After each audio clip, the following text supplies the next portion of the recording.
In ancient Rome, even the sewers had a goddess. The Romans believed that every part of their city, from the mighty temples of Jupiter to the hidden tunnels of the Cloaca Maxima, was touched by the divine. Cloacina, the goddess of the sewers, was one of Rome's strangest deities, worshipped not for thunder or war, but for purification, cleansing, and the unseen power that flowed beneath the streets. Beneath the marble avenues of Rome, under the sandals of senators, merchants, and soldiers, there ran a silent world of stone and water. The great Cloaca Maxima, whose name means the greatest sewer, wound its way through the city like an underground river, carrying away what was no longer needed. For the Romans, this was not simply engineering.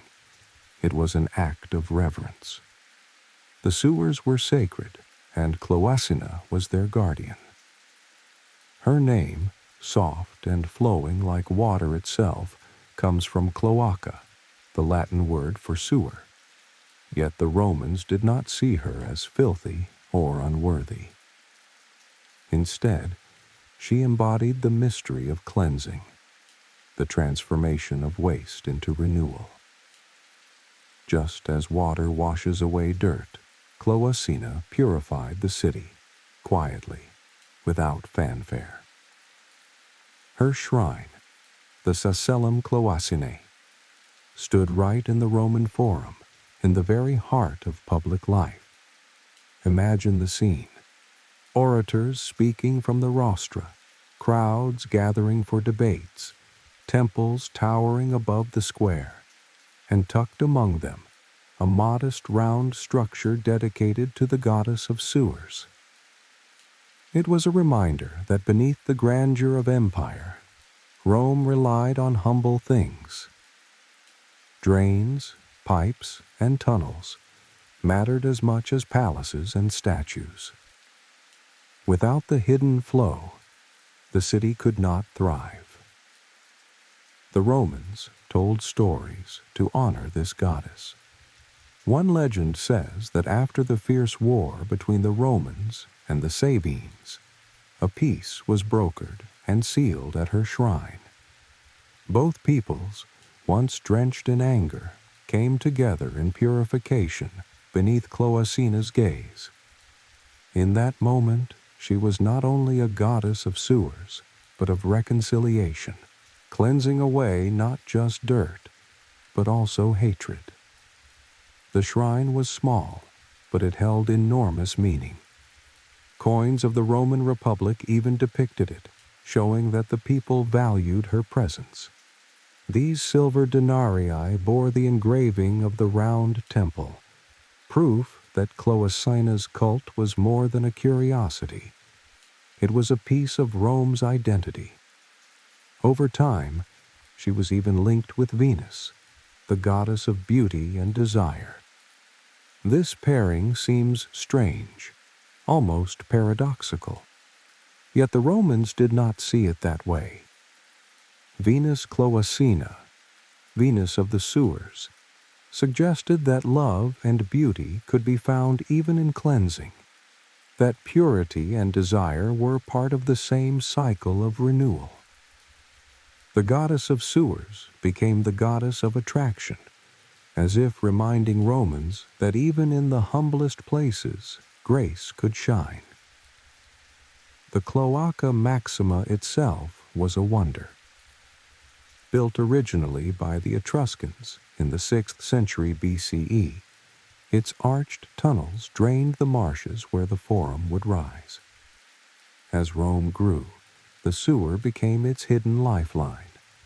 Rainwater, runoff, and waste all flowed through its stone channels, emptying into the Tiber River. The fact that much of it still exists today, still carrying water after more than 2,000 years, is a testament to its strength. To walk the modern streets of Rome and know that beneath your feet, water still flows through the Cloaca Maxima is to brush against the very heartbeat of antiquity, At night, when the forum fell silent and the crowds dispersed, one might imagine the soft rush of water beneath the earth. Torches flickered in the distance. The air carried a mingling of scents, spices from the markets, incense from the temples, the earthy odor of waste. And somewhere in that unseen space, Cloacina's presence lingered, silent, purifying, eternal. For the Romans, religion was not something distant or abstract. They believed that spirits called noumena lived in every corner of their world. A doorway had its guardian.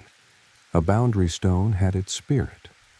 Even a field or a river could be alive with invisible presences. Life was woven together by countless divine threads. To them, the world itself breathed with gods. And so it was natural to think that the sewers, those dark arteries beneath the city, were also sacred. Cloacina was their numen, their hidden guardian.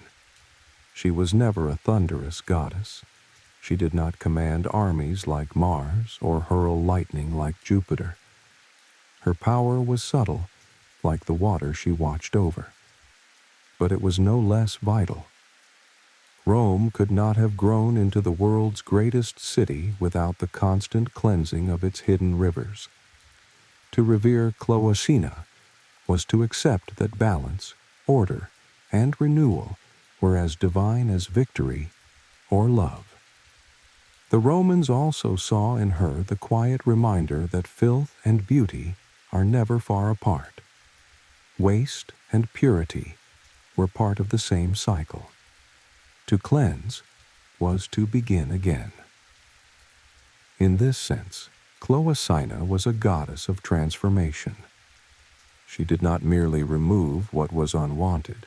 She prepared the way for new life, new beginnings, new harmony. Her story tells us something profound about Roman culture.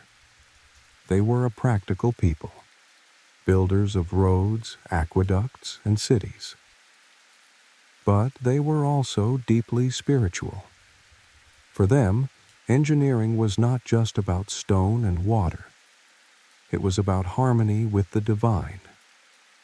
A sewer was not merely a tunnel. It was part of the sacred order of the world.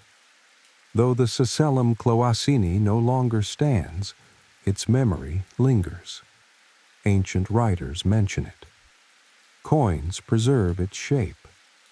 And archaeologists know the place where it once stood, beside the forum's great basilicas. Modern visitors often pass without noticing, their eyes drawn to the towering ruins of arches and temples. Yet beneath those stones, the echo of her presence remains. The Cloaca Maxima itself still flows, its waters running out into the Tiber as they have for more than 2 millennia. Few people stop to think of it, yet its endurance is astonishing. When heavy rains fall on Rome, some of that water finds its way into the ancient tunnel, following the same path carved out in the days of kings and consuls. To listen at its outflow is to hear the unbroken whisper of history itself. It is strangely soothing to think of Cloacina watching over that endless flow. The goddess of sewers reminds us that there is nothing too humble to carry sacred meaning, that even waste has its place in the balance of the world, that every ending makes space for a new beginning. So as you rest tonight, picture the quiet forum under moonlight, the great stones cooling in the night air. Beneath them, water trickles softly through the ancient drain, a rhythm as old as the city itself. And in that unseen darkness, Cloacina keeps her silent vigil, the forgotten goddess who purified Rome, and who still whispers to us through the flow of time about the beauty hidden in the most overlooked places. Thank you for joining me on this gentle journey into Rome's forgotten depths. If you'd like to wander further into history's strange and soothing corners, I invite you to subscribe. Until then, may your night be calm, your dreams pure, and your rest unbroken. Good night.